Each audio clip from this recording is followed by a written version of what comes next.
Tonight we are not in our quiet, comfortable beds. We are standing on a wooden jetty that groans under the weight of the known world. The air you breathe is not air at all, but a thick, hot soup of smells.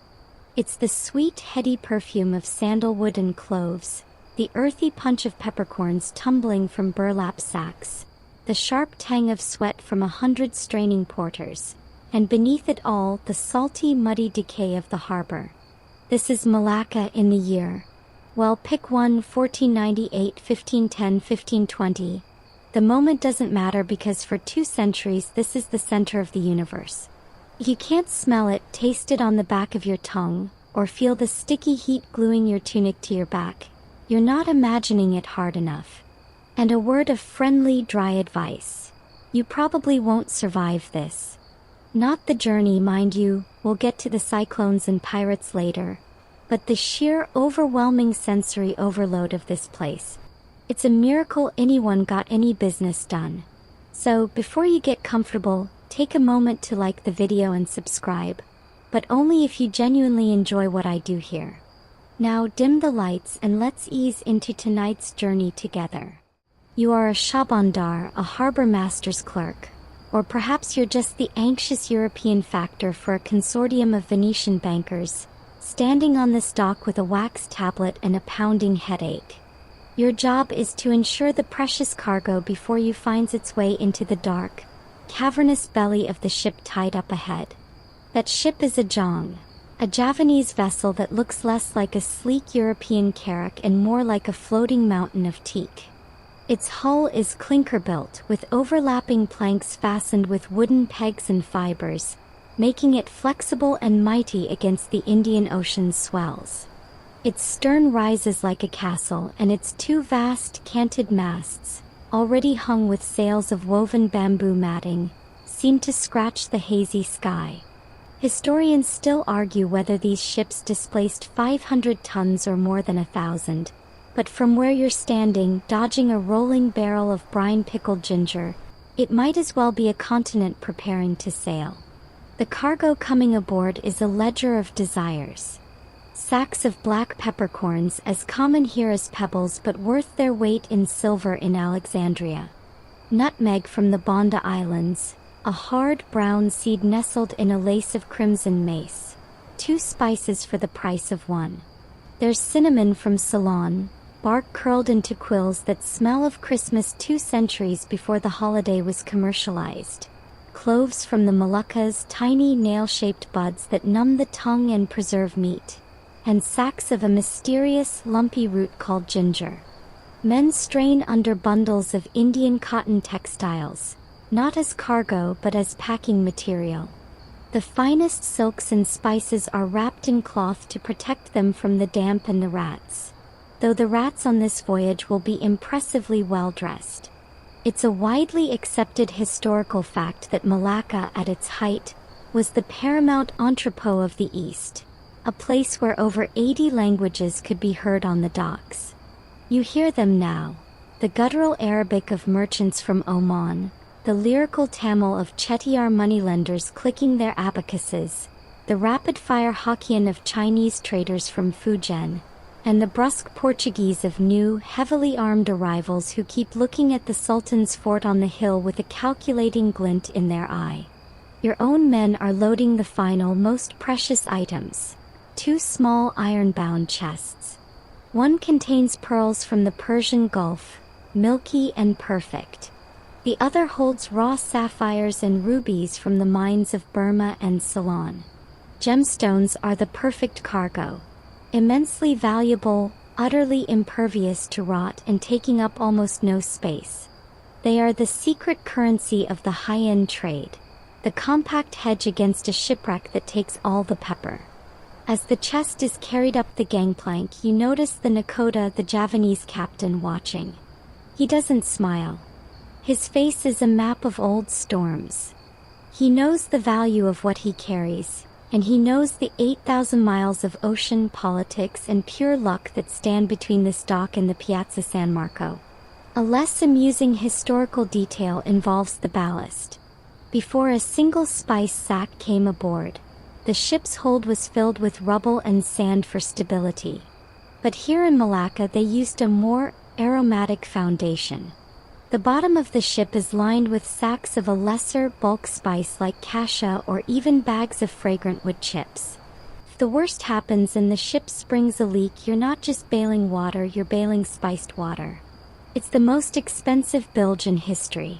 The last sack is hauled in. The gangplank is raised. The nakoda gives a slow, deliberate nod to the men at the mooring lines. From the stern, a sailor begins a deep, rhythmic chant, a song about a king and a tiger, to coordinate the hauling of the massive rudder. The lines are cast off. The current of the Malacca Strait, that narrow, predatory funnel of water, catches the hull. You're moving.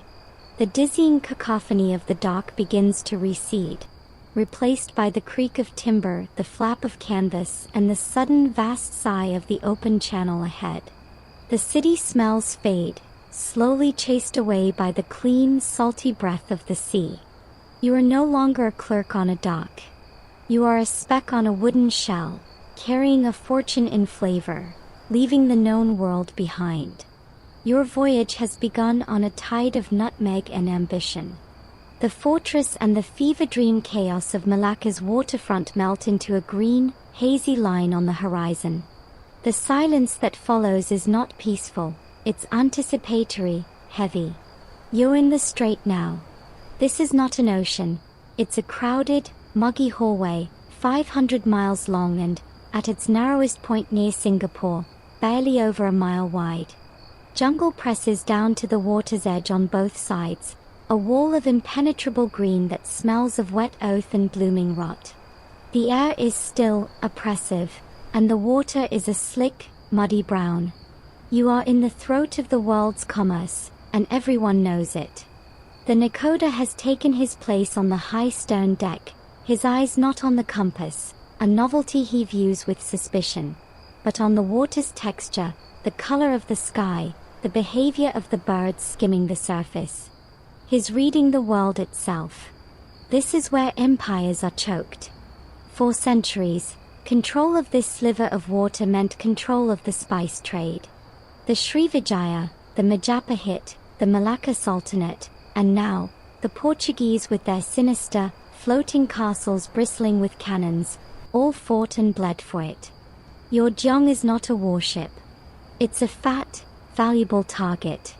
As if to underline the point, the lookouts in the crow's nest, their bodies coiled with tension, let out a low, hissing call. Not a shout. A shout carries. Points to starboard.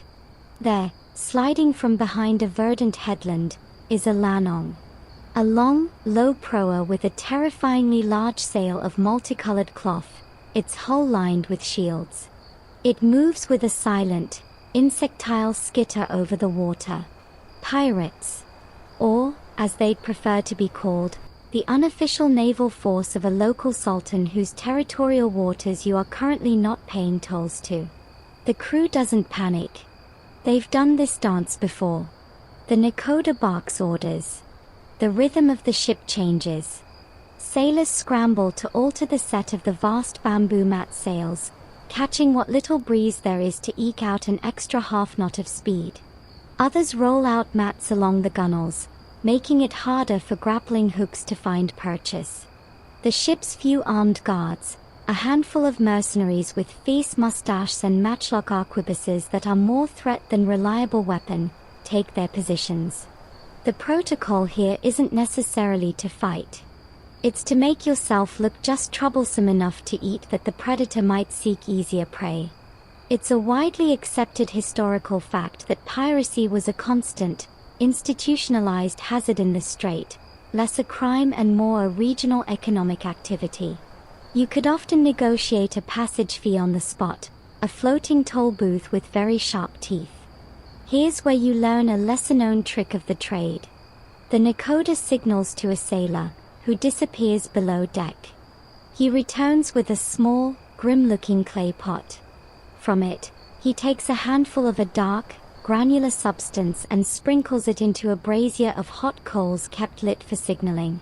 A thick, acrid, yellowish smoke begins to billow, caught by the sail and trailing behind the ship like a foul banner. It smells of burning hair and sulfur. This, you are informed by a grinning sailor with very few teeth, is a mixture of sulfur, saltpeter, and, the key ingredient, crushed dried chilies. It's a primitive form of chemical warfare. The idea isn't to poison the pirates, but to create a choking, eye-watering smoke screen downwind. If the Lanong gets close enough to attempt boarding, its crew will be hacking and blind, struggling to see through tears as they try to swing onto a heaving deck.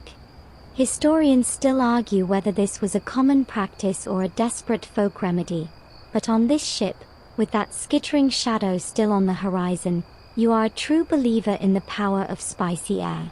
The standoff lasts an hour. The pirate ship matches your course but doesn't close the final, critical gap. Perhaps your ship looks too large, your crew too ready. Perhaps the spicy smokescreen is genuinely off-putting. Or perhaps they simply spot the sails of a Portuguese patrol caravel further up the strait. For whatever reason, the Lanong peels away, melting back into the maze of islets and mangrove swamps from whence it came. A collective, unspoken exhale passes through the crew. The Nakoda allows himself a single, slow nod. The immediate danger passes, but the tension doesn't. The strait is a gauntlet. You navigate by known landmarks, a peculiarly shaped hill, a waterfall cascading directly into the sea, a temple ruin on a promontory. At night, you anchor in sheltered bays, listening to the impossible sounds of the jungle, the shrieks, the chatters, the deep, resonant hoots, and posting double watches against silent canoes. You feel the first true breath of the coming monsoon, a steady, humid wind that begins to funnel you southwest. This wind is your key, your ticket out. After days in the claustrophobic channel, the world suddenly, dramatically, opens up. The green walls fall away. The muddy brown water transforms into a deep, profound, navy blue. The horizon curves, stretching to infinity in every direction but behind you. The air is clean, sharp, and cool. The noise is gone, replaced by the eternal sounds of your ship, the groan of timber, the hum of rigging, the crash of the bow cleaving a swell. You have passed through the gate. You are now in the open Indian Ocean. The strait, with all its crowded, predatory intimacy, is behind you. Before you is nothing but wind, water, sky, and 3,000 miles of the unknown. The Nakoda finally looks up from the waves, toward the endless blue. For the first time, he looks content. The crowded hallway is gone. Now, the real sailing begins. The land is a memory, a rumor. 4 days, then weeks, your universe is defined by a simple, profound trinity.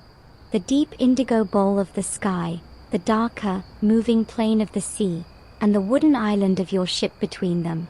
This is the Indian Ocean, the true stage of your journey, a desert of water vaster than any empire. The coastal anxieties of the strait are gone, replaced by a deeper, more existential awe. You are a microbe on a leaf, and the scale of it is both terrifying and liberating. The Nakoda no longer scans for landmarks. Here, there are none. His tools now are celestial. As the last crimson stain of sunset bleeds into a velvet black, the crew prepares for the nightly ritual. They bring out the kamal, a simple, brilliant navigational tool, a small wooden rectangle with a string through its center. The Nakoda holds the string to his teeth, stretches his arm out, and aligns the bottom edge of the wooden plate with the horizon. He then slides the plate up or down the string until the top edge touches a specific star. Polaris is useless here, so he uses other, southern guide stars like Canopus or the constellation we call the Southern Cross. The length of string between his teeth and the board gives him a crude but effective measurement of latitude. He is, quite literally, biting down on his position on the planet. It's a widely accepted historical fact that Arab and Indian Ocean navigators possessed sophisticated celestial knowledge long before European instruments like the astrolabe became common in these waters. They sailed by the stars, by the swell patterns, by the color of the water, and by the flight paths of birds, a science called ilm al-ramal, the science of the sand, or navigation. The days take on a monastic rhythm. You wake to the sound of the prayer call, the Muslim sailors facing west towards Mecca on the rolling deck. The Hindus make their offerings of rice and flower petals to small icons lashed near the mast. The ship is a floating Babel of faith, bound by the common religion of trade. You eat the same meal every day, rice, boiled with a handful of lentils and a fierce, fermented fish paste called balakan that could, you suspect, be used to cork the hull in a pinch. Water is rationed, stored in giant clay jars that keep it cool but give it a distinctive earthy taste. Personal space is a myth. You sleep where you can, lulled by the ship's endless, groaning conversation with the sea. Then, one morning, a cry from the lookout shatters the routine. Not of land, but of another ship. A speck on the horizon grows into a distinct shape, a lateen-rigged dhow, its triangular sail like a shark's fin cutting across the swells. This is not a pirate. This is a colleague. As it draws nearer, you see it's a bargla, a large Arab trading vessel with a towering, ornately carved stern. The two ships heave to, close enough to shout. The captains exchange news in a pidgin of Arabic and Malay. Who has seen Portuguese warships? What are the prices for pepper in Aden? Is the Sultan of Gujarat at war with anyone? It's a floating stock exchange. They might even trade small parcels of cargo, balancing accounts from previous voyages. This network of chance meetings is the internet of its day, a slow, human web of information spanning from Mozambique to Malacca. Historians still argue whether these encounters were prearranged at known seasonal rendezvous points or entirely serendipitous acts of oceanic camaraderie. Here's a surprising detail you learn during these long, blue weeks. The greatest threat isn't storms or pirates, but boredom-induced madness and a truly horrifying dental condition. The diet of hardtack and salted meat, devoid of fresh fruit, gives many sailors scurvy, but on this leg, it manifests first in the gums. A sailor next to you complains of a loose tooth, and the ship's barber surgeon, a man whose main qualification is a very sharp knife and a strong stomach, takes a look. The remedy? He produces a small, wax-sealed pot of a dark, fragrant paste. Clove oil. He packs the rotting gum with it. The eugenol in the clove numbs the agony almost instantly. That tiny bud from a remote volcanic island, worth a fortune in Venice, is here used as emergency dental anesthesia. You are literally sailing on a cargo of pain relief, while suffering from a deficit of vitamin C. The irony is as sharp as the clove's scent. The dhow peels away, its message delivered. Your world contracts back to the circle of horizon. You measure progress not in miles, but in the subtle shift of the night sky, the changing angle of the sun, the appearance of new seabirds. The wind, the great Indian Ocean monsoon, is your relentless, faithful engine. It blows from the southwest, pushing you steadily toward the subcontinent. You have entered the trade wind highway, and for now, there are no exits. You are a speck of consciousness on an ancient, pre-recorded route, following paths laid down by Phoenician, Roman, Arab, and Chinese mariners over 1,000 years. The solitude is immense, but you are never truly alone. You are riding the breath of the planet itself, carrying a fortune in flavors to a world that hungers for them, one star-guided night at a time. The first sign is not land but life. A riot of seabirds, terns, boobies, frigate birds with long scissor tails, appears wheeling and diving into schools of fish that turn patches of the ocean into silver froth. Then a change in the water, from profound blue to a lighter, greener hue. Finally, a smudge on the horizon that refuses to melt away like a mirage. It solidifies into a low, dark line and soon the scent hits you. Not the clean salt spray, but a complex perfume of wood smoke, hot earth, flowering jasmine, and something else, something pungent and pervasive: pepper. You have reached the Malabar coast of India. More specifically, you are sailing into the harbor of Calicut, the city the Portuguese will call the City of Spices, and the Arabs know as Calicut. The sense of arrival is visceral, a sensory shock after the oceanic void. The harbor is a dense forest of masts. Sleek Arab dhows from Hormuz, broad-beamed Chinese junks that made the daring direct crossing from the Middle Kingdom, Gujarati ships from Cambay with hulls painted with giant eyes to ward off evil, and now, alarmingly, the high, castellated sterns of Portuguese Nas. Your jong finds a space amidst the chaos, anchors splashing into the muddy bottom. You are immediately enveloped in a cacophony louder than Malacca's. The shouts of lighter boatmen fighting for business, the chant of laborers hauling sacks up stone ghats steps, the bleating of goats being offloaded for slaughter, and the constant underlying buzz of negotiation in a dozen tongues. Your goal here is not to sell your eastern spices, but to acquire the king of them all: black pepper. Piper nigrum. In Calicut, pepper isn't a luxury. It's a crop, a commodity, a way of life. The air in the godowns, warehouses, is thick with its dust, making you sneeze. The berries, dried in the sun on vast mats, are everywhere. You are here to trade your chest of Burmese rubies and a portion of your finer Malaccan cloves for the workhorse spice of Europe. The negotiations take place not in an office, but in the shade of a palm grove near the waterfront, hosted by a Mapla merchant, a member of the long-standing Muslim trading community who are the true masters of this coast. You sip sweet, milky tea as your factor haggles with the merchant and his Hindu Samuthari, Samran, royal representative. Price is set by supply, by the quality of the last harvest, and most importantly by politics. The Portuguese factor, sitting uncomfortably nearby under an armed guard, is trying to enforce a cartaz system, a forced passport and purchase agreement that funnels all pepper to their forts. The Mapla merchant ignores him with practiced politeness.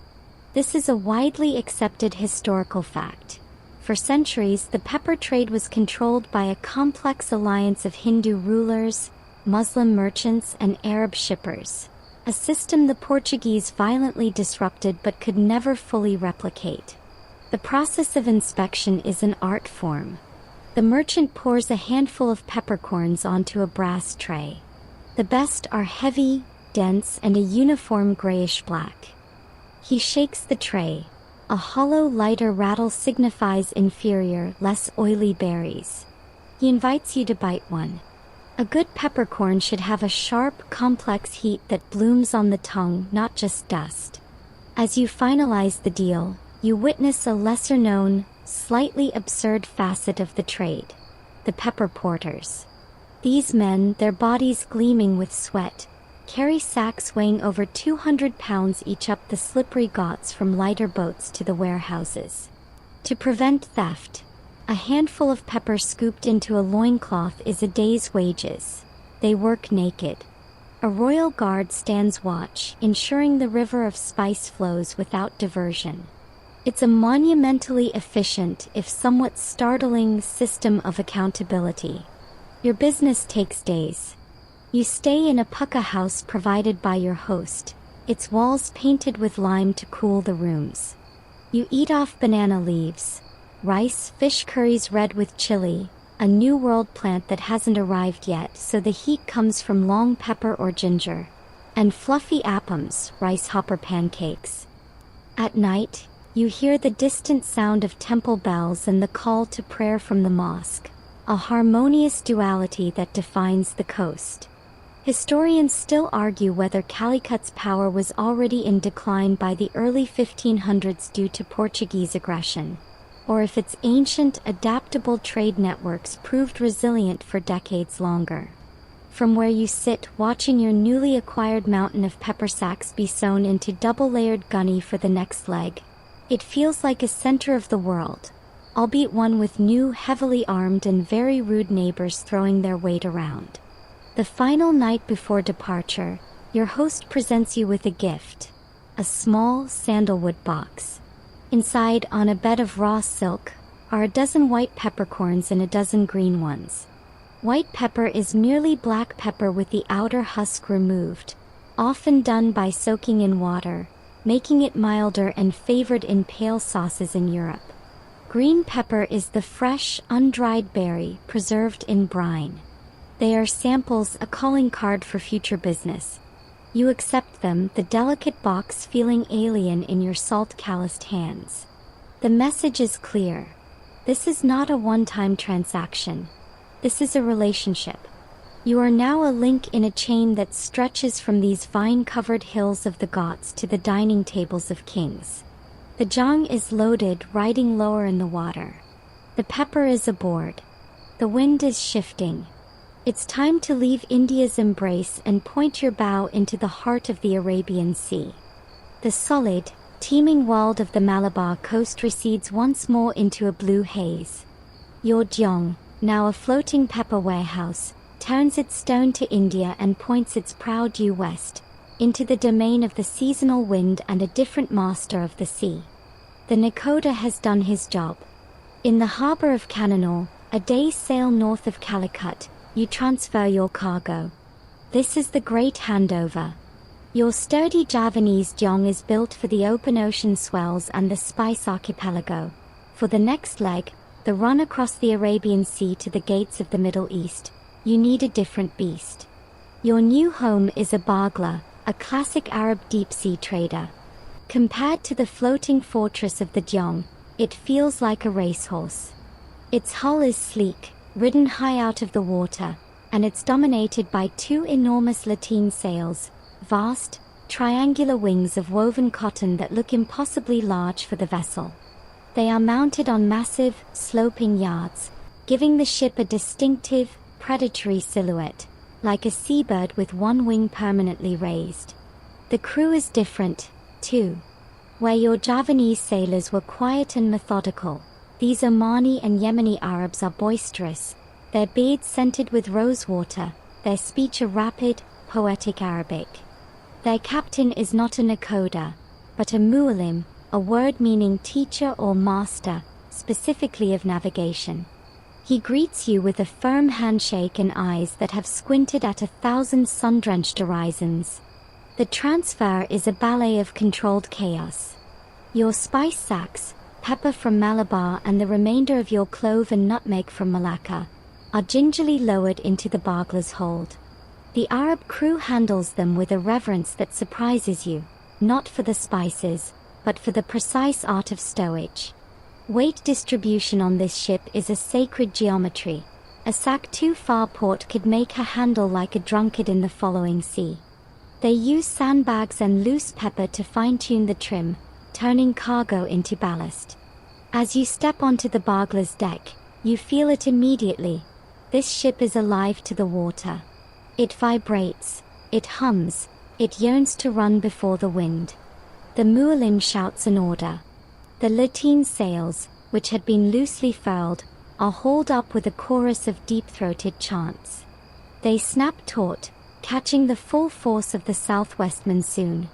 The ship heels over, not sluggishly like the jang, but with a quick, eager lean, and then she leaps forward. The wake begins to boil behind you. You are no longer sailing, you are flying, skimming the cobalt skin of the Arabian Sea.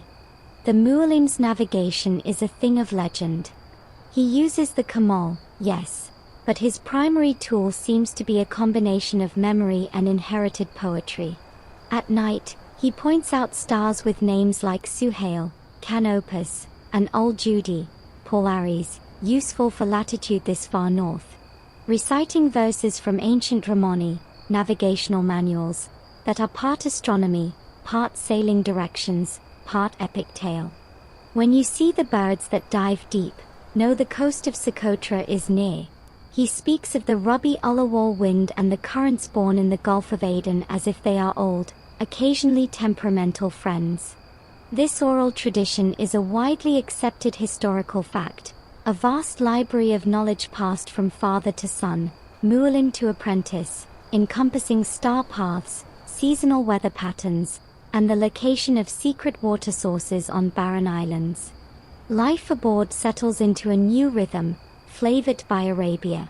The daily meal is no longer rice and belacan, but dates, unleavened bread baked on a curved metal plate over a sand fire, and a stew of salted goat and lentils called haz.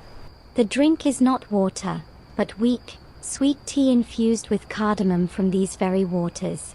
One afternoon, a sailor brings you a small cup of a thick, fragrant, murky liquid. Coffee. It's not yet the social drink of Constantinople or Venice. Here in its homeland of Yemen, it's a practical stimulant for sailors on long watches. The bitter, energizing brew makes your heart race, a novel feeling after weeks of oceanic lassitude.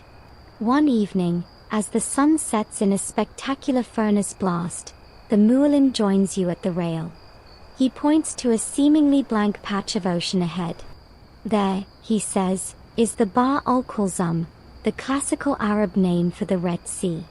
But to find its mouth in the dark, you do not look for land. He then reveals a lesser-known trick. He instructs a sailor to lower a bucket over the side and bring up water. In the fading light, he cups some in his hand. Watch, he says. He blows gently on the surface. The plankton in the water, disturbed, emit a tiny, ethereal, blue-green sparkle, bioluminescence. The water from the Gulf of Aden has a different life than the water of the open ocean, he explains. The sparkle, the taste even, is a map. Follow the sparkle trail at night, and it will lead you to the strait like a path of fallen stars. Historians still argue whether Arab navigators truly used bioluminescence as a consistent guide or if this was poetic lore. But standing there, watching the sea light up in the muellim's palm, you have no doubt. His science is woven from the fabric of the sea itself. Days blur into nights of star-guided racing. The Bagla is in her element, the monsoon wind her relentless ally.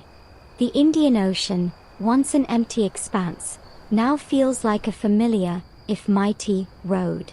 You have entrusted your fate and your fortune to the descendants of Sinbad, to men who call the wind by name and read the ocean's secret text in the glow of microscopic creatures. The pepper in your hold is no longer just a cargo. It is a passenger on this elegant, speeding vessel, hurtling toward the ancient crossroads of the world. The gate to the west is ahead, a narrow slit between continents, guarded by a fortress of salt and sand. The sparkle path of bioluminescence does not lie. The deep blue of the open ocean shallows to a turquoise, then a pale milky green. The air changes too. It becomes dry, scorching, carrying on its breath the scent of dust and salt-crusted rock. Land appears, but it is not a welcoming green land. To port, a bleak, mountainous coastline rises, the forbidding shore of Oman. To starboard, a haze resolves into the jagged teeth of the Iranian coastline. You are sailing into the Strait of Hormuz, the claustrophobic wind tunnel mouth of the Persian Gulf. And dead ahead, rising from the water like a blister of salt and coral, is your destination, the island fortress of Hormuz. From a distance, it shimmers, a maze of flat-roofed, whitewashed houses and formidable battlements, seemingly floating on a heat haze. As you draw nearer, the illusion breaks. The smell hits first, a choking mixture of drying fish, camel dung, spice dust, and the pervasive, throat-catching reek of the sabka, the salt flats that ring the island. The city is a monument to human ingenuity in a place where nothing should live. There is no fresh water. Every drop is imported from the mainland or collected in cisterns during the rare, violent rains. Every scrap of food arrives by ship. Hormuz exists for one reason: control. It is a toll booth in the middle of the sea, and everyone from the Chinese Admiral Zheng He's treasure ships to your humble bagla must pay. The Mualim navigates the crowded anchorage with tense precision. Portuguese carracks, their black hulls and crucifix-emblazoned flags a dominant, ominous presence, are docked at the main stone quay. Your Arab bagla finds a spot amongst 100 other dhows, feluccas and fishing boats. Before the anchor has fully settled, the officials are upon you. They come in a small, aggressive galley rowed by slaves. These are the Shabandar's men, the harbor master's agents, but also the tax farmers for the King of Hormuz, who is, you note nervously, currently a vassal of the Portuguese crown. The inspection is not about quality, it's about revenue. You are herded with the Mualim into a dim, vaulted customs hall on the waterfront. The heat inside is stifling, the air thick with the dust of 1,000 cargo inspections. A Portuguese clerk in a stained linen doublet shares a desk with a Persian dhimmi scribe. Your bills of lading, written in Arabic on Chinese paper, are scrutinized. Every item is assessed for the ad valorem tax, a percentage of its estimated value. The pepper, the cloves, the nutmeg, the sapphires still in their chest. The clerk's fingers fly over the beads of an abacus. The sum he names is astronomical. This is a widely accepted historical fact. Hormuz's wealth was legendary, deriving almost entirely from customs duties, earning it the epithet, the richest pearl in the Persian Gulf. To contest the valuation is futile and dangerous. You pay in a mixture of Venetian ducats, Ottoman gold sultani, and some of those smaller, less perfect pearls from your chest. Each coin is bitten and rang on the stone desk to test for purity. The ordeal isn't over. Once the tax is paid, you must pay the Mamander, the official host and spy, for the right to reside and trade on the island. Then the warehouse fees. Then the fee to have the king's mark, a complex seal dipped in hot wax, affixed to your now taxed sacks, proving you've paid. It's a bureaucracy designed to bleed you dry, but it's the only game in town. As you stagger out into the blinding sun, light-headed from the financial bloodletting, the Mualim lays a hand on your arm. Come, he says. You need lemon. He leads you to a stall where a boy presses tiny, intense Omani limes into a cup of water. The tart, bracing juice is a shock to your system. It is also, you learn, a vital guard against the scurvy that lurks in the shadow of this salt-white island. Here you encounter a lesser-known, grimly practical reality of the trade. In a shaded alley behind the customs house, you see a line of men sitting on mats, their tools laid before them. Small hammers, chisels, fine saws.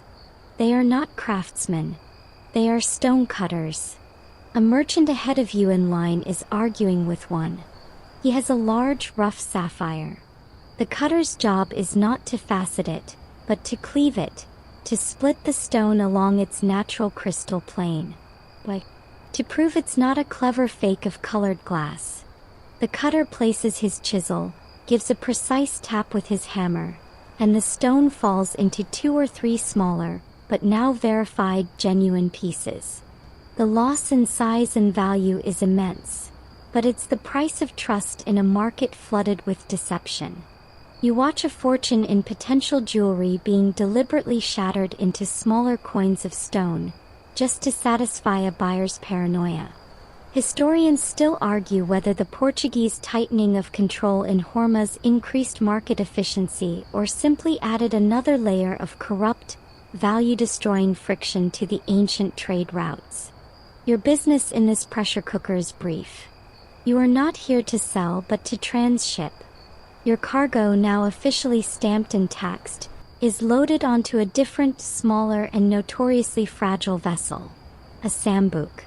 This is the traditional Red Sea runner, a design that has barely changed since the time of the pharaohs.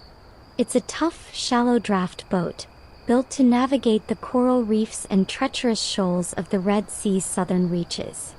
As your spice sacks cross the gangplank for the third time, you feel a pang of anxiety. You are leaving the deep water highways for the coastal cliff path. The Mualim stays behind. Your new captain is a wiry, silent man from the Hijaz.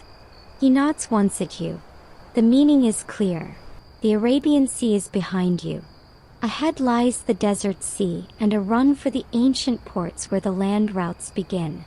If the Arabian Sea was a broad, powerful river of wind, the Red Sea is a narrow, overheated alleyway between two deserts. The sambak that now carries you and your fortune feels like a toy after the seagoing Bagla. Its hull is shallow, its single lateen sail patched and sun-bleached to a pale tan.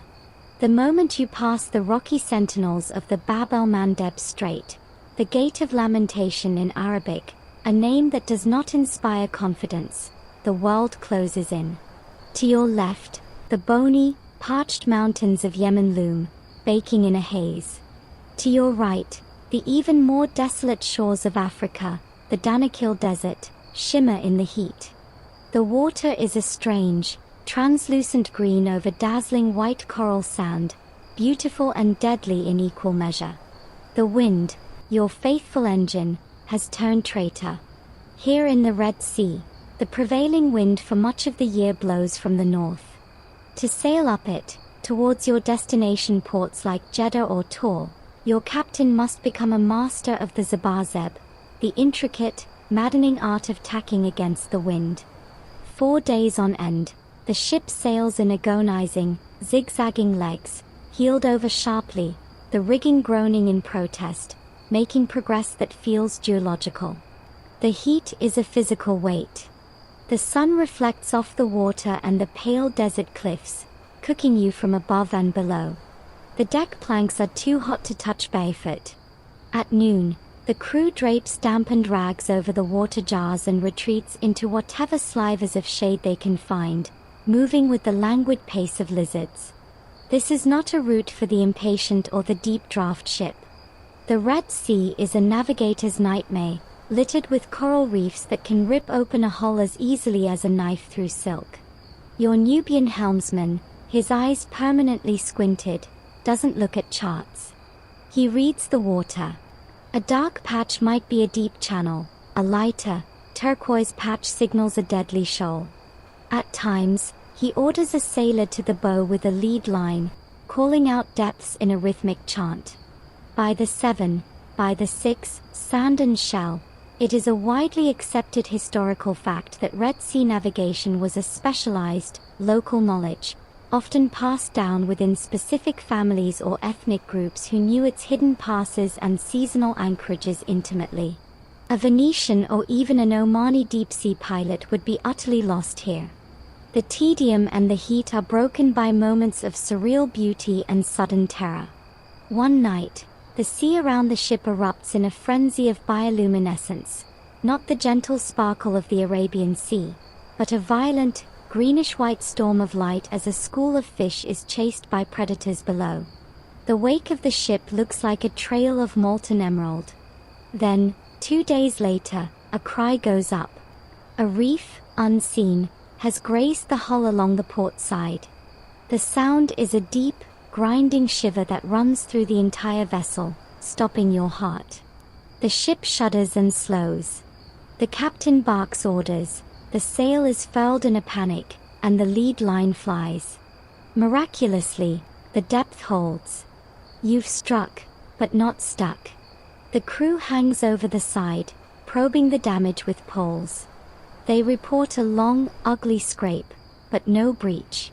The sigh of relief is communal and profound. The cargo is safe. The ship is wounded but seaworthy.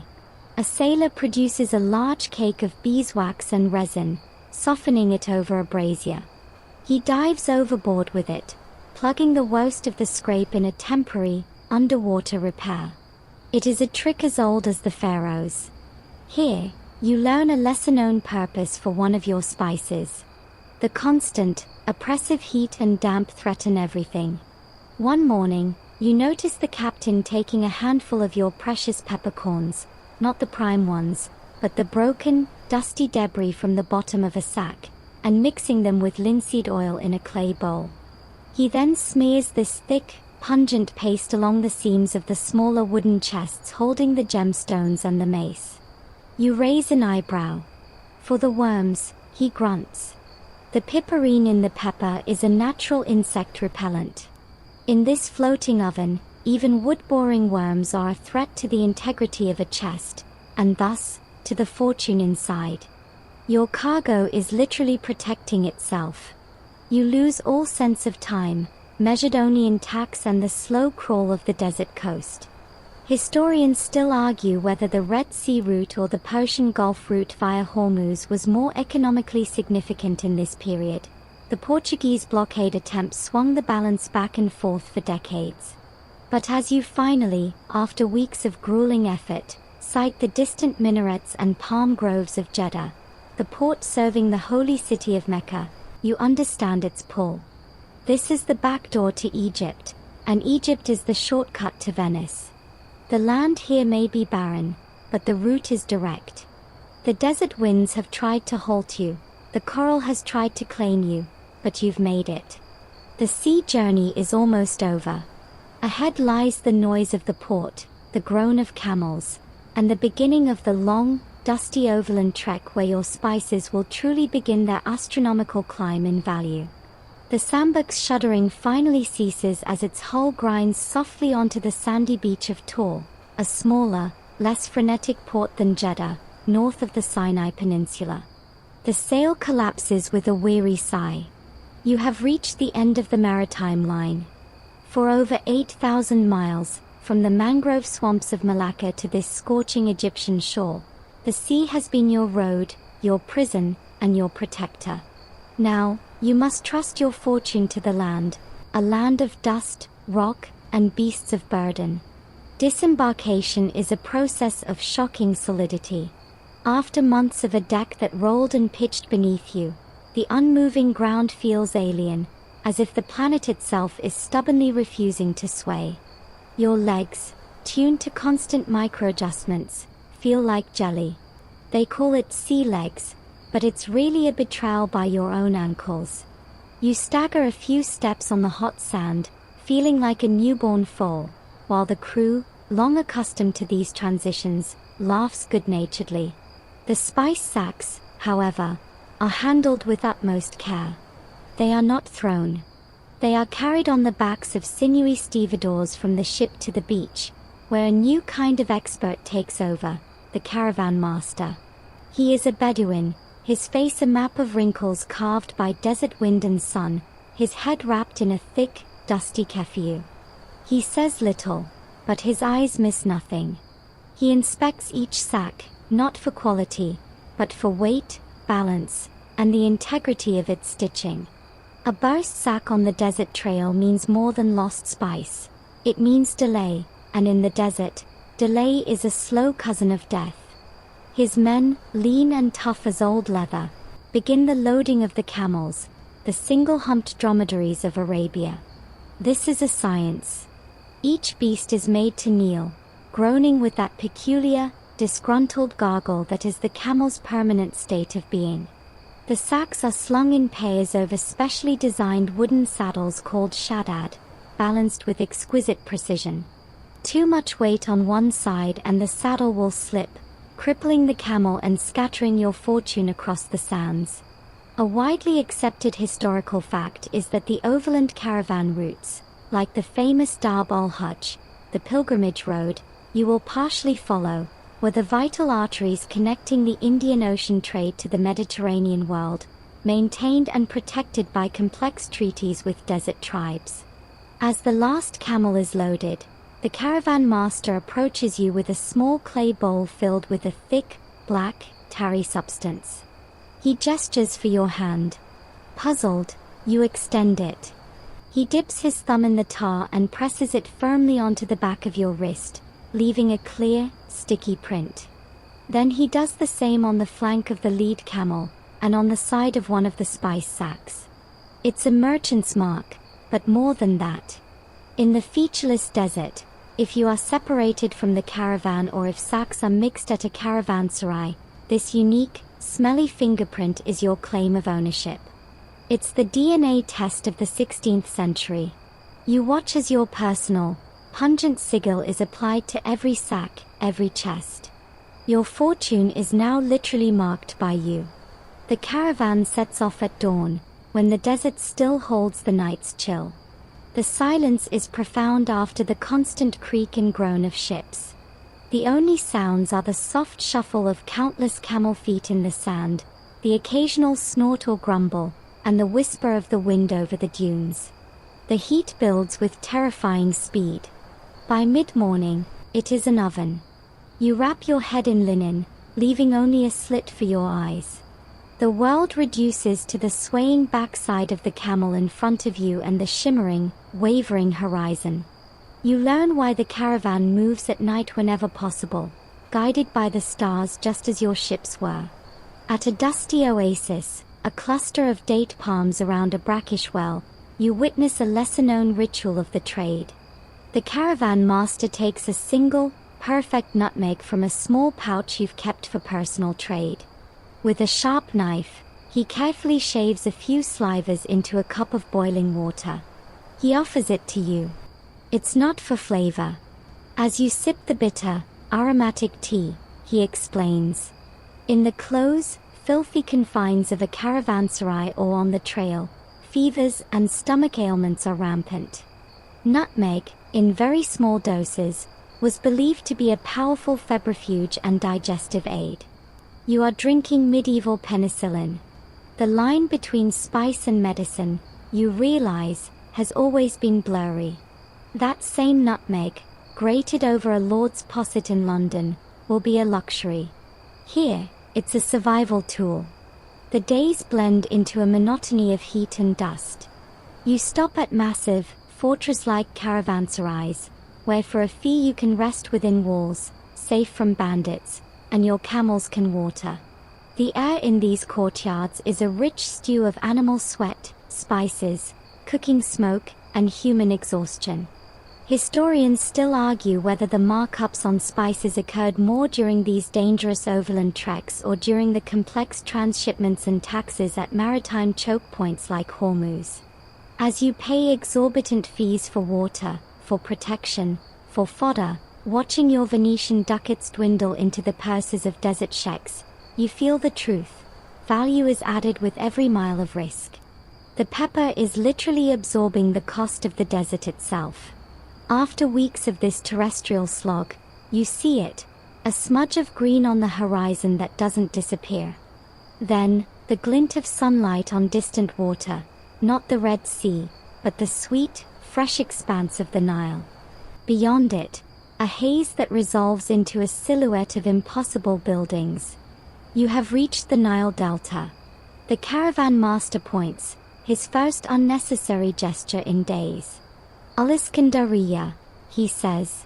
Alexandria. The desert has been crossed. The maritime seal has been broken, and the Mediterranean world now lies before you. Your spices, smelling of ocean brine, camel, and dust, are about to meet their final, most critical handlers. The Nile is a ribbon of impossible green, a shock to your desert-scoured eyes. You cross it on a ponderous ferry, your camel train now just a line of weary, smelly beasts on a barge. On the far bank the world changes utterly. The dust is replaced by damp, salty air from the Mediterranean. The track becomes a proper road, paved with stones worn smooth by a million feet, wheels and hooves. And then you see it, the legendary skyline of Alexandria, not as it was in Cleopatra's day, but as it is in the age of spice. A bustling, decaying, magnificent Ottoman port dominated by the squat, formidable stump of an ancient lighthouse and the needle of Pompey's pillar. But you don't head for the glittering waterfront. Your destination is a place of calculated chaos. The Funduc Alveneziani, the Venetian Fondaco. This is not a market. It's a fortified compound, a walled city within a city, granted to the Venetian Republic by treaty. Here by law, All Venetian merchants must live, work, and store their goods under the watchful eyes of their own elected consuls and the Sultan's tax officials. You pass through a heavy, iron-studded gate into a courtyard teeming with a familiar yet foreign energy. The men here speak Italian, but it's the sing-song dialect of the lagoon. They dress in rich, dark velvets unsuitable for the heat, their faces pale from months spent in ledger-filled rooms. You in your salt-stained, sun-bleached tunic, smelling of camel and the sea, are an exotic creature from their supply chain made flesh. This is where the journey condenses into numbers. Your caravan master presents the bills of transit, stamped by various desert sheiks. The Venetian factor, a sharp-eyed man named Alvise, barely glances at them. His focus is on the cargo. The sacks are carried into a vaulted, stone weighing room. This is the moment of truth. Official weights, bronze cubes stamped with the Lion of St. Mark, are brought out. Each sack of pepper, each chest of cloves, is weighed on a massive balance scale. The figure is recorded in a giant ledger in meticulous script. Pipris nigri libras mil decentes, 1,200 pounds of black pepper. The weight in Alexandria must match, within a tiny margin for drying, the weight declared back in Hormuz and Calicut. Discrepancies mean arguments, delays, and more fees. Then comes the inspection. Alvise slits a sack of pepper with a small silver knife, catching a handful in a brass dish. He rolls the corns, sniffs them, bites one. He does the same with the cloves, rubbing a bud between his fingers to release its oil. He is assessing not just quality but the journey itself. Has the pepper absorbed too much moisture in the Red Sea's humidity? Have the cloves lost their potency after months in a wooden hold? This evaluation will determine the final price his consortium in Venice will pay you. It's a widely accepted historical fact that the Venetian fondaco system was a masterpiece of mercantile organization, centralizing control, guaranteeing quality standards, and maximizing profit for the Serene Republic by eliminating internal competition among its own citizens abroad. As Alvise works, you notice a clerk in the corner doing something peculiar with a small sample of your nutmeg. He grates a tiny amount onto a sheet of the finest, thinnest paper, then holds it up to a high window. He's checking for adulteration. Unscrupulous merchants in the East sometimes injected precious nutmegs with sand or wax to increase their weight. Held to the light, the paper reveals if the spice dust is pure or if it contains telltale specks of foreign matter. It's a primitive but effective quality control lab. Your nutmeg from the Banda Islands passes. You feel an absurd surge of pride. Here you are confronted with a lesser-known, bureaucratic relic of empire.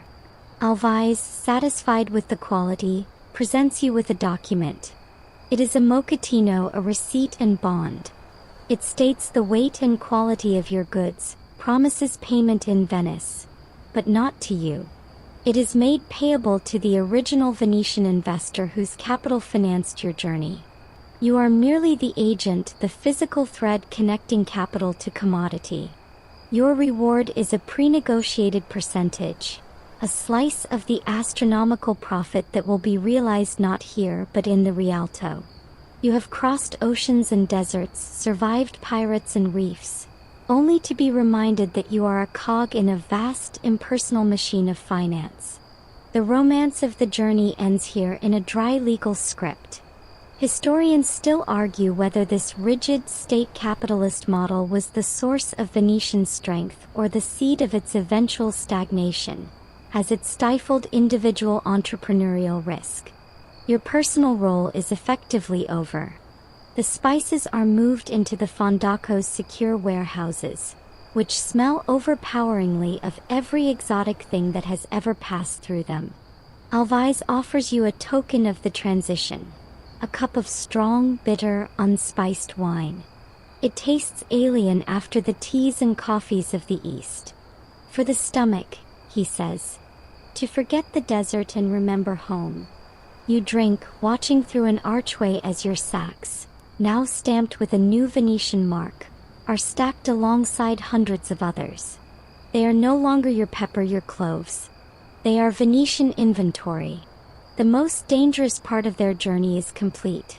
Now they await the final, sleek, state-sponsored vessel that will carry them on the last, highly regulated leg to the heart of the Republic, where they will be transformed from mere inventory into pure, crystallized wealth.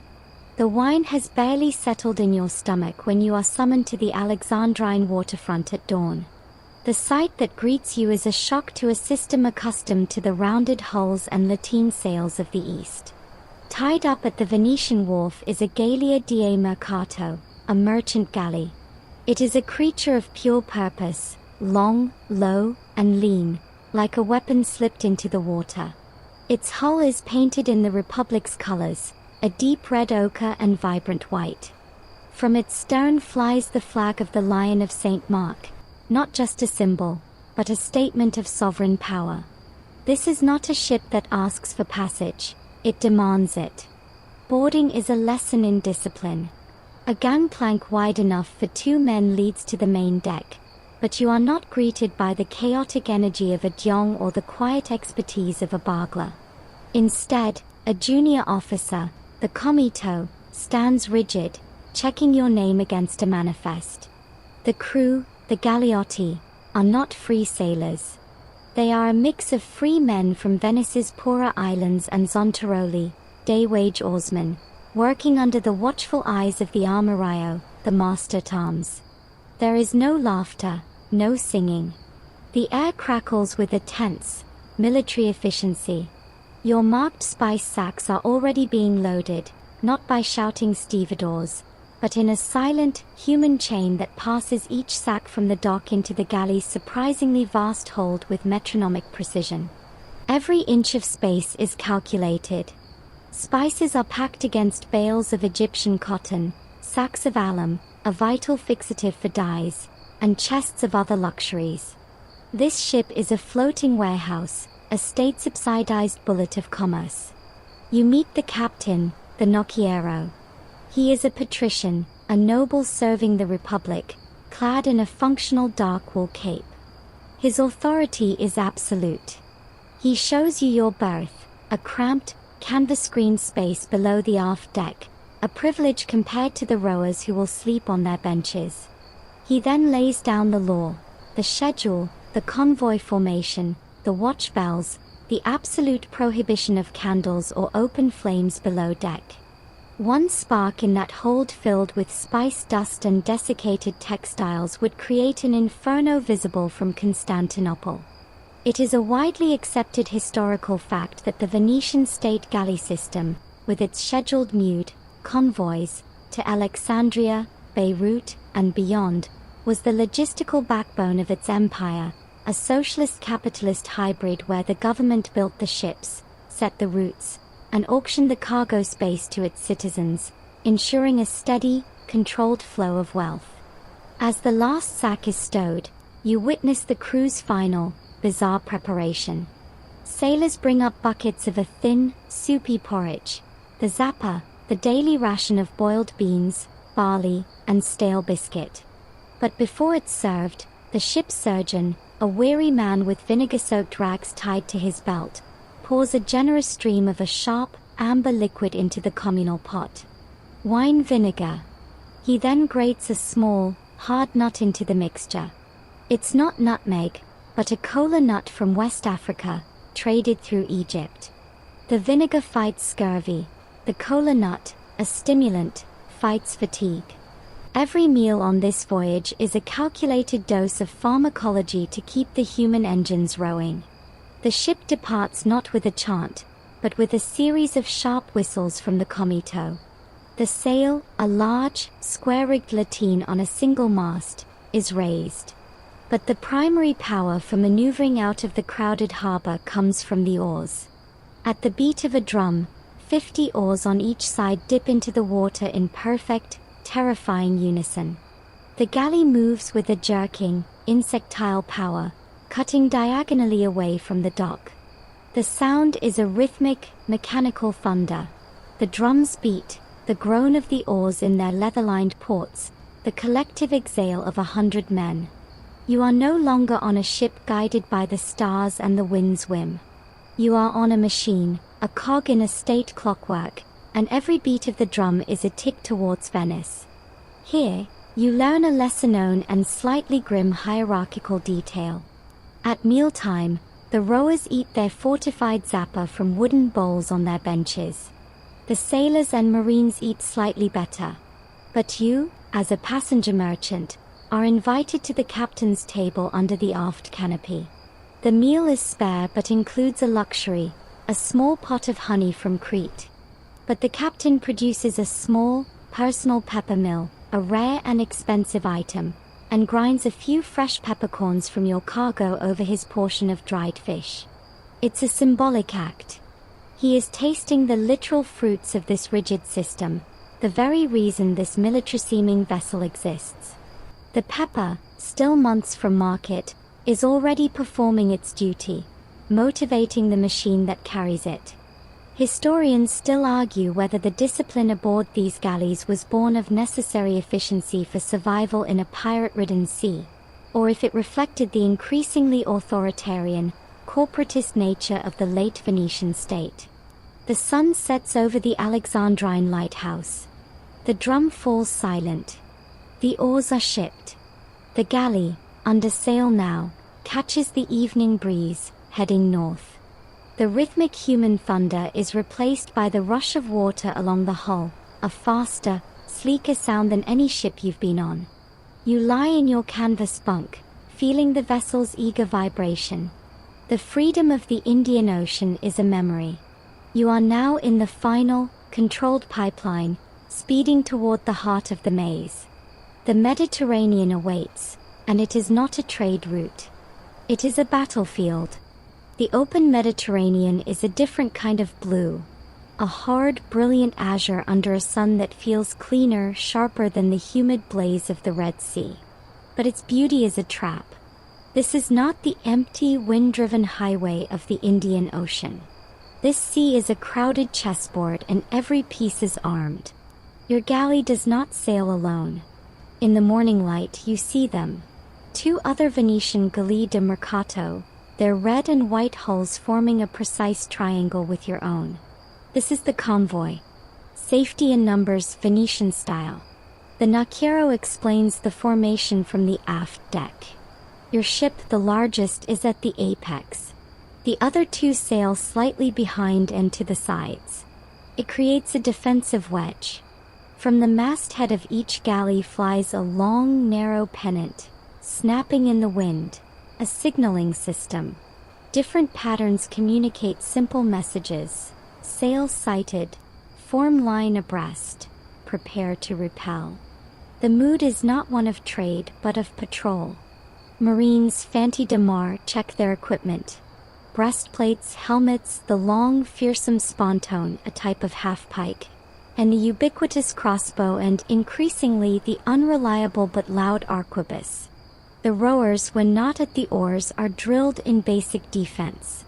Every man is a potential fighter. The spices below are not just cargo. They are the treasure chest this mobile fortress is built to defend. You learn why this militarism is necessary on the 3rd day out. The lookout's cry is not a call but a strangled yell. Vele a sinistra. Sails to port. The Narration grabs a perspective glass. 3 lean shapes have emerged from behind a rocky island of the Dodecanese. They are fussed, fast-oared corsair galleys, favored by the Barbary pirates of North Africa and often by the Ottoman navy operating under a thin veil of deniability. They are lighter, faster, and more maneuverable than your heavy merchant galley. Their strategy is not to sink you but to cripple you with shot from a distance, then swarm and board. The drum on your ship begins a new, rapid, urgent beat. The battle beat. The transformation is instantaneous. The convoy tightens. Rowers on the threatened side ship their oars. The Marines take their positions at the gunwales behind the protective falsabraga, a raised wooden wall lined with mats to catch arrows. The few small cannon your galley carries, stern chasers and bow pieces called verso, are loaded with grape shot and chain links, designed to shred rigging and flesh, not hulls. A priest moves among the men, offering quick blessings. You are handed a crossbow and shown in 5 frantic seconds how to wind the crane quin. Your hands are slippery with sweat. The romance of the spice trade evaporates in the metallic smell of fear and gunpowder. It is a widely accepted historical fact that the Mediterranean of this era was a permanent war zone, where commerce and piracy were two sides of the same coin, and the cost of naval defense was a fundamental line item in the price of every sack of pepper sold in Venice. The fussed approach, skimming the water like water striders. Then a surprise. The lead corsair galley suddenly peels away, its oars digging in for a burst of speed not towards you, but on a parallel course. It's a feint, testing your reaction. Your narration doesn't take the bait. He keeps the convoy steady. Then from the crow's nest of your sister ship, a flag flashes. A moment later, on the northern horizon, new sails appear. Tall square sails. The narration barks a laugh, a short, harsh sound.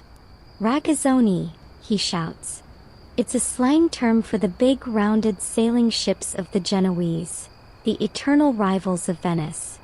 But today rivalry is suspended. The Genoese carrack, heavily armed for its own protection, is an unwitting ally. The sight of a potential second powerful enemy ship is enough. The corsair, fussed, outnumbered and outgunned, slow their advance. For a long, tense hour, the two groups size each other up across the blue water. Then the pirates turn tail, melting back toward the African coast. The crisis passes without a shot fired.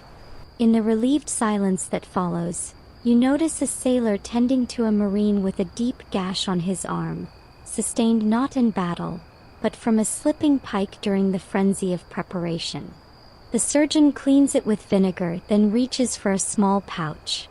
He sprinkles a dark, fragrant powder into the wound before bandaging it. Cinnamon. Its essential oils have mild antibacterial properties. Once again, your cargo is playing a medicinal role, staving off the gangrene that could kill a man as surely as a corsair's scimitar. It's a pragmatic, everyday use for a king's ransom and spice. That night, the convoy sails on under a bright moon. Watch doubled. Historians still argue whether the constant state of naval warfare in the Mediterranean accelerated maritime technological innovation or simply drained the treasuries of states like Venice in a perpetual, exhausting arms race. As you lie awake, the crossbow still by your bunk, you feel the truth in your bones. The luxury of Europe is paid for in a currency of violence and vigilance. The pepper in the hold doesn't just smell of Malabar. It smells of gunpowder, vinegar, and fear. Each grain will have to pay for this journey, for the soldiers, for the ships, for the very system that brings it home. The galley slices through the calm water, a stark, beautiful, and deadly needle, threading its way through the final, perilous stretch toward the sanctuary of the lagoon. The Genoese sails are a memory. The pirate-haunted islands of the Aegean are behind you. 4 days. The convoy has sailed up the Adriatic, the sea that Venice calls its own Golfo. The water changes from deep blue to a softer, greener gray. The air grows cooler, damper, carrying unfamiliar scents, the smell of wet stone, of cypress trees, of brackish marshland. Then, one morning, the lookout's cry holds a new, resonant tone. Terra. La Laguna. You rush to the rail. At first, you see only a low, endless line of what looks like mist on the water. As you draw nearer, it resolves. This is no solid coast. It is a world between worlds. A vast, shallow expanse of water, mudflats, and 1,000 tiny, reedy islands.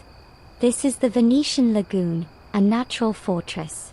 Navigating it requires a pilot who knows the secret, submerged paths, the canali deep enough for a galley's draft. A local pilot, a Portolano, comes aboard from a small fishing boat, his face as weathered as the lagoon itself. He takes the helm from the Nocchiero with a respectful nod. The Republic's might stops at the lagoon's edge. Here, the lagoon's own children take command. The ritual begins almost immediately. The Nocchiero, now in full ceremonial dress, a crimson robe over his armor, steps to the very tip of the bow, a golden cup in his hand. The crew and marines line the rails. As the galley passes the two battered wooden posts that mark the traditional entrance to the lagoon at San Nicolo di Lido, the captain raises the cup high. With a solemn, loud voice, he intones the ancient words, "O sea, we wed thee in token of our true and perpetual dominion." He then pours the contents of the cup, fine wine, a libation worth more than a sailor's monthly wage, into the choppy, grey water. This is the sposalizio del mare, the marriage of the sea. It is not a pretty ceremony, it's a legalistic, arrogant declaration of ownership. Venice doesn't ask the sea for permission, it renews its vows of domination. It is a widely accepted historical fact that this annual ritual, performed by the Doge on Ascension Day, symbolized Venice's geopolitical identity, a sovereign power whose realm was the liquid highway, not the solid earth. Your relief at reaching home is short-lived. The galley does not sail triumphantly into the Grand Canal. It is directed to a small, bleak island upstream from the city's glittering spires. This is the Lazaretto Vecchio, the old quarantine station. The plague is a constant, existential threat, and any ship from the Levant, especially Alexandria, a notorious plague hub, is considered infectious until proven otherwise. Your ship is moored at a stone dock on the deserted island. Officials from the Provveditori alla Sanità, the health magistracy, board. They wear long, waxed robes and hold pomanders of aromatic herbs to their noses. They are polite, utterly impersonal, and terrifyingly powerful.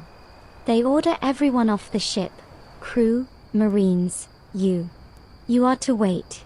The quarantine, the quarantina, from the Italian quaranta, 40, is a purgatory of uncertainty. You are housed in sparse, stone barracks. Your personal effects, including your clothes, are taken to be fumigated with burning juniper and sulfur in special ovens. You watch from a distance as men in protective gear open the hatches of your galley. They don't unload the spices. Instead, they use long hooks to tear open a few select sacks of pepper and cloves, letting the spices spill out on the deck. Then they light pots of strong incense and place them in the hold, sealing the hatches. The idea is that the fragrant smoke will permeate the cargo and purge it of miasma, the bad air believed to carry disease. Your fortune is being suffocated in a cloud of perfume to make it safe for consumer society. The process takes weeks. You are examined daily for signs of fever or buboes. The food is bland. The boredom is absolute. The glittering city of Venice is visible across the water, a silent, taunting masterpiece.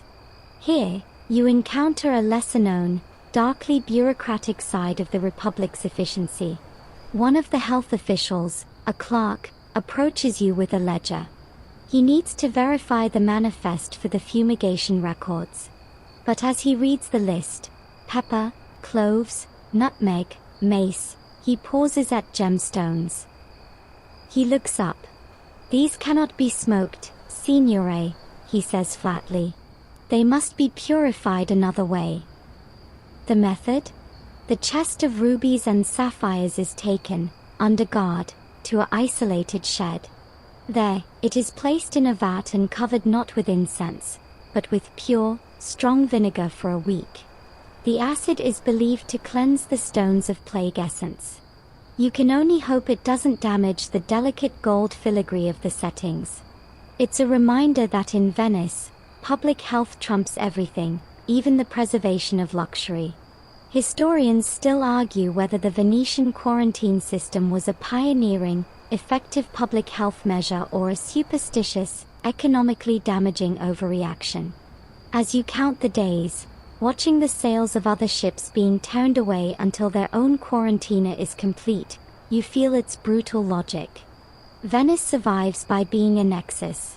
It must also protect itself from the diseases that travel the same routes as its wealth. Finally, after an eternity of waiting, the chief health official signs a certificate of bollettino, a clean bill of health. The spices are reloaded, smelling strongly of juniper and clove smoke. You are given back your fumigated, strangely scented clothes. A lighter boat arrives to take you and a small sample of your cargo into the city. The galley will follow, but you are finally, truly, about to step into Venice. The journey is over. The sail is about to begin. The lighter boat glides out of the quarantine island's bleak shadow and into a living painting. The silence of the lagoon is replaced by a deep, resonant hum, the sound of 100,000 people living on water. You pass under the gaze of majestic, peeling palaces, their marble facades rising directly from the Emerald Canal. Gondolas and cargo barges jostle for space. The air is a complex perfume of brine, sewage, baking bread, and, from 1,000 open windows, the smell of cooking, garlic, onion, and the unmistakable scent of meat seasoned with pepper. Your pepper. You disembark not at a public wharf, but at a private watergate underneath a severe, elegant building bearing the crest of the merchant consortium that financed your voyage. This is their fondico on the Grand Canal, the Venetian counterpart to the one in Alexandria. Here, there are no Ottoman officials, only the sharp, unsentimental gaze of Venetian accountants. Your sample sacks are carried into a vaulted, ground-floor room that serves as a warehouse and office. The head of the consortium, a man whose velvet cap seems permanently fused to his head, greets you not with congratulations, but with a curt nod. He has already received the mochattino from Alexandria by faster courier ship. He knows the weights, the qualities, the costs. Your story of pirates and desert winds is irrelevant data. All that matters is the product and the moment. That moment is tomorrow, at the Rialto. You cross the famous Rialto Bridge not as a tourist, but as a participant in its purpose. The stone arch is lined with tiny shops selling fabrics and paper, but the real theatre is on the other side, in the open square and the loggias of the Fabrish Vecchi. The noise is a physical force, a torrent of shouted numbers, insults, deals, and gossip in the Venetian dialect. This is the Masseria, the commercial heart of the universe. In a designated corner, the Colonna del Bando, the spice auction is about to begin. Your consortium's agent, a fast-talking man with a voice like a cracked bell, has secured a spot. Your sacks of pepper and smaller bags of cloves and nutmeg are piled on a wooden table. A crowd gathers, not retailers, but the next tier of the pyramid. Wholesalers, apothecaries, bankers buying on speculation, and agents for the Duke of Milan, the King of France, the Pope. The auctioneer holds up a handful of your pepper. Pepe di Calicut. Della prima qualità. Passato per la dogane di Ormas e di Alessandria, he bellows. The journey itself is part of the sales pitch. The taxes and dangers are proof of authenticity and exclusivity. The bidding starts. It is not a polite raising of paddles. It's a furious, chaotic storm of shouted prices, hand signals, and frantic scribbling in ledgers by clerks at the bidders' elbows. The numbers climb with dizzying speed. You hear the price per libra, pound, reach a figure that is 100 times what was paid for it on the Malabar coast. The math happens in your head, a stunning, abstract whirl of zeros. It is a widely accepted historical fact that the markups on spices through the long supply chain could be 1,000% to 3,000% by the time they reach the European consumer, making it one of the most profitable trades in human history. The final hammer, a literal wooden mallet banged on the table, falls. Your pepper is sold. The cloves and nutmeg follow, fetching even more per pound due to their rarity. The transaction is recorded with a handshake and a note in the official ledger of the Ufficiali al Raisin Vecchi, the state financial controllers.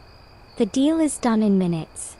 The journey of 2 years concludes in a frenzy of 200 heartbeats. As the crowd disperses, you witness a lesser-known, intimate transaction.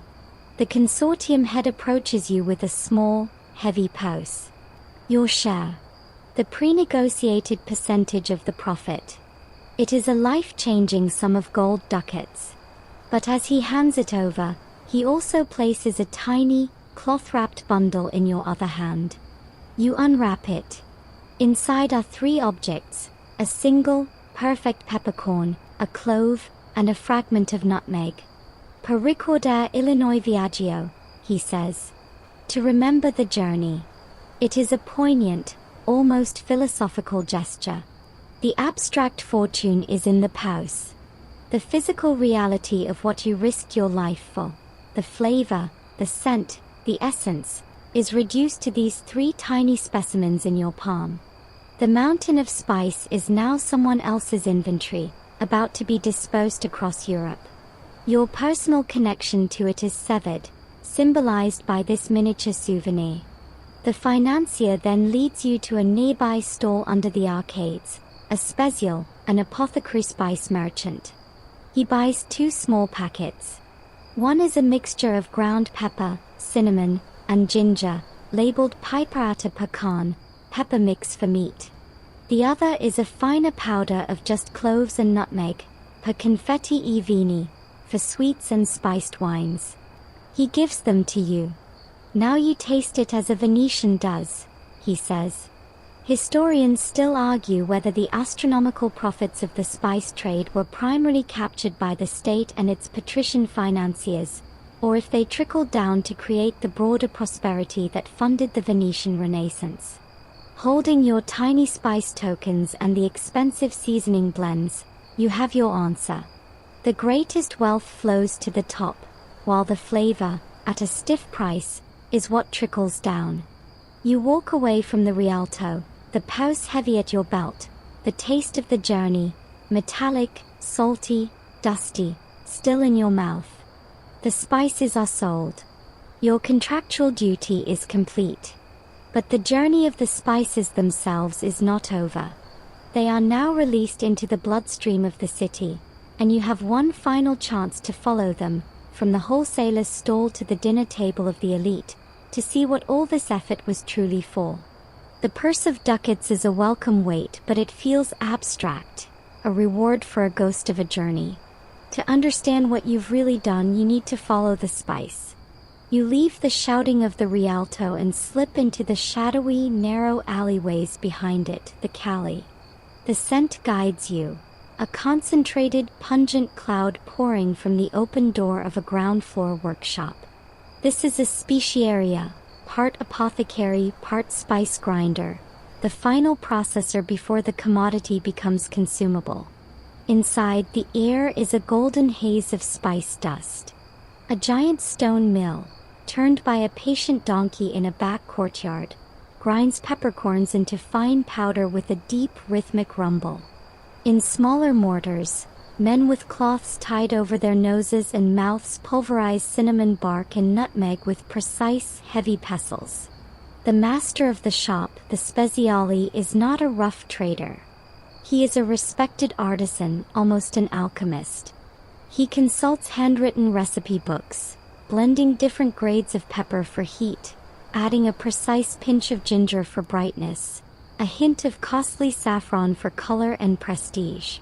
He creates custom mixes for his wealthy clients, one for roasted capon, another for venison stew, a delicate one for fish. Spices here are not just flavor. They are medicine, status, and art. It's a widely accepted historical fact that in Renaissance Europe, the line between apothecary and grocer was blurry, and spices were prescribed for everything from melancholy to the plague, their exotic origin lending them an aura of magical potency. You purchase a small, expensive box of his finest peverata. a thick, spiced sauce base, as a pretext to linger. As you wait, a liveried servant from a palazzo arrives with a note. The Speziale reads it, nods, and sets to work with heightened reverence. From a locked cabinet he takes whole nutmegs and cinnamon quills. With a tiny, razor-sharp plane, he shaves them into the finest gossamer flakes, catching them on a sheet of parchment. He doesn't grind them. The recipe, he explains sotto voce, is for hippocras, a spiced wine for a banquet at the Doge's palace. The flakes will be steeped in sweet wine along with sugar, then strained out, leaving only the essence and the prestigious proof that whole, unadulterated spices were used. The leftovers, the spent flakes, will be dried and sold at a discount to a baker for use in spiced cakes. Nothing is wasted. The spice cascade filters down through every social layer. From the speciaria, you follow the servant at a discreet distance. He leads you to the water steps of a magnificent Gothic palazzo. This is where the journey ends. In the kitchen. You slip inside, invisible in the chaotic, steaming bustle. The chef, a tyrannical figure wielding a ladle like a scepter, receives the spice flakes. You watch as he toasts them lightly in a dry pan, releasing an aroma so intense it cuts through the smells of boiling meat and baking bread. He then steeps them in a reduced wine and meat stock, creating a sauce for a towering pie of songbirds and veal. A kitchen boy is tasked with taking the heavy iron pepper mill, a piece of technology worth a craftsman's annual wage, to the dining hall to freshly grind pepper over each serving as it is presented. The theater of spice is as important as its taste. Here in the heat and steam, you witness a lesser-known, darkly practical use. A scullery maid cuts her finger deeply on a knife. Before she can even cry out, the sous chef grabs a pinch of the common, pre-ground black pepper from a bowl and presses it directly into the wound. He wraps it tightly with a clean rag. Staunches the blood, he grunts, returning to his pots. The pepper, a luxury on the table, is a staple in the first aid kit of the kitchen. The piperine acts as a mild coagulant and antiseptic. The same spice that will grace a nobleman's plate in minutes is currently plugging a servant's cut. The hierarchy is absolute, but the spice in its raw utility serves all masters. The banquet begins. You hide in a gallery overlooking the hall. Below, under the glow of 1,000 candles, the nobility dine. You see the silver dishes arrive, the pepper mill grinding, the fragrant steam rising. They eat with gusto, unaware of the coral reefs, the desert winds, the pirate glances, the quarantine islands. The spice is just a taste, a familiar warmth on the tongue. Historians still argue whether the European craving for spices was primarily about flavor, about masking the taste of spoiled meat, or about the sheer prestige of consuming unimaginable distance and danger. Watching the diners, you realize it is all three, but mostly the last. They are not eating food. They are eating a map, a saga, a miracle of logistics.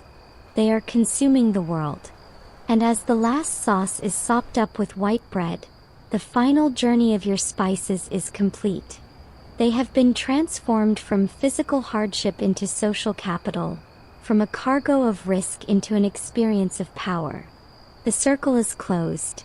All that remains is to look at the city around you and understand what this endless, repetitive cycle of voyages has built. The banquet's echoes fade, replaced by the soft, lapping sound of canal water against stone. You walk alone now, through the sleeping city. The frantic energy of the Rialto, the steamy drama of the kitchen, are gone. Venice is quiet, a silhouette of incredible beauty against a star-pricked sky. But you no longer see just a city. You see a receipt. Every glimmering palace, every towering campanile, every serene painting in a dim church, looks to you like an invoice paid in nutmeg and pepper. The journey doesn't end in the stomach of a noble. It is cemented in the very stones under your feet. You stand in the Piazza San Marco. The basilica glitters in the moonlight, its facade a chaotic, glorious loot of the East. The 4 bronze horses stolen from Constantinople prance forever above the central door.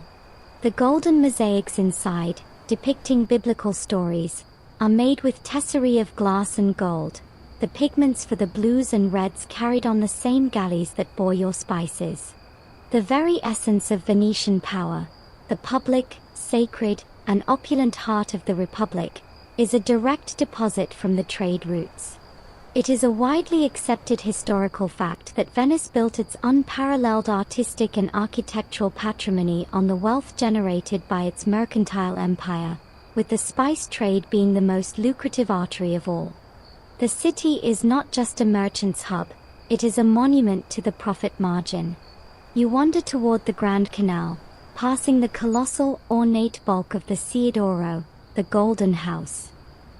Its lacy Gothic facade was literally gilded with ultramarine blue and vermilion, colors ground from lapis lazuli from Afghanistan and cinnabar from China, pigments as expensive as spice and transported on the same ships. In a nearby squiro, boatyard, the skeletal hull of a new galley sits like a beached whale. Its construction was funded by a state lottery, whose prizes were often sacks of pepper. The defense of the trade pays for the very ships that protect it, in a perfect, self-financing circle. You think of the Nocchiero pouring wine into the sea, and you understand it wasn't ceremony. It was a dividend payment to the shareholder, the Mediterranean itself. You find yourself at the Rialto Bridge again, now deserted. You look down at the dark water flowing beneath it. This water connects to the lagoon, to the Adriatic, to the Mediterranean, to the Red Sea, the Indian Ocean, the Strait of Malacca. You are standing at the terminus of a capillary that reaches across the planet. In the silence, you can almost hear the ghostly echoes of the chants that loaded your Diong, the Arab Muallim reciting his star poetry, the drumbeat of the battle galley. They are all part of the city's foundational hum. Here, in the quiet, comes a final, gentle realization about legacy. The true product of the spice trade was not the flavor on a European tongue. It was the connection. It was the forced, fraught, violent, and beautiful knitting together of worlds that ignored each other. It mapped the planet with desire. It brought the monsoon winds into European geography books, the names of Malabar and Malacca into common parlance. It funded the voyages of exploration that would eventually circumvent it, destroy its monopoly, and render your entire, arduous journey obsolete. The trade built Venice, but it also built the knowledge that would eventually lead to its decline. Historians still argue whether Venice was the brilliant, final flower of the medieval world or the first modern, capitalist state. You see now it was both, a gorgeous, anachronistic creature born from and ultimately doomed by the global currents it mastered. You take one of the 3 keepsake spices from your pocket, the clove. You roll the tiny, nail-shaped bud between your fingers, its scent still potent, a memory capsule of a volcanic island on the other side of the earth. You drop it into the water below the Rialto. A tiny offering, a completion. It drifts for a second, then vanishes into the dark. It is home now, in the water road that made it a treasure. The journey is truly, finally, over. The story is complete, from vine to ship to dessert to market to kitchen to stone, and now, back to the water. So the great circle closes, from the steaming docks of Malacca to the moonlit stones of Venice, a journey of years condensed into a single, quiet moment of understanding. The frantic energy of the auction, the sharp smells of the speciaria, the clamor of the banquet, all of it settles now into the calm, profound hum of history. The spices have been sold, consumed, or cemented into the very walls around you. The gold has changed hands. The ships that made the voyage are either being repaired for the next run or slowly rotting in the lagoon mud, their timbers returning to the earth. You can let go of the tension now. Release the image of the pirate's sail on the horizon, the feel of the desert sun, the anxious wait in the quarantine cell. All that remains is the soft lap of water against marble steps, a sound that is the city's true heartbeat. The world-spanning network that seemed so fragile, so dependent on a single ship's luck, was in fact a relentless, self-correcting system. It had its rhythms, its seasons, its prices, and its rules, as immutable as the monsoon winds themselves. Your journey was just one pulse in its long, steady heartbeat. Venice sleeps, heavy with its own splendid history, a museum of its former self even as it lived it. The adventure is over, but the peace of its conclusion remains. The vast, interconnected world it reveals, of stars guiding wooden ships, of deserts crossed for a taste of paradise, of entire cities built on a craving for flavor, that world fades now, gently, back into the quiet night. The story is told. The ledger is balanced. The voyage is done. Let the silence of the completed task, the deep satisfaction of a story fully unraveled, wrap around you now. It is time to rest.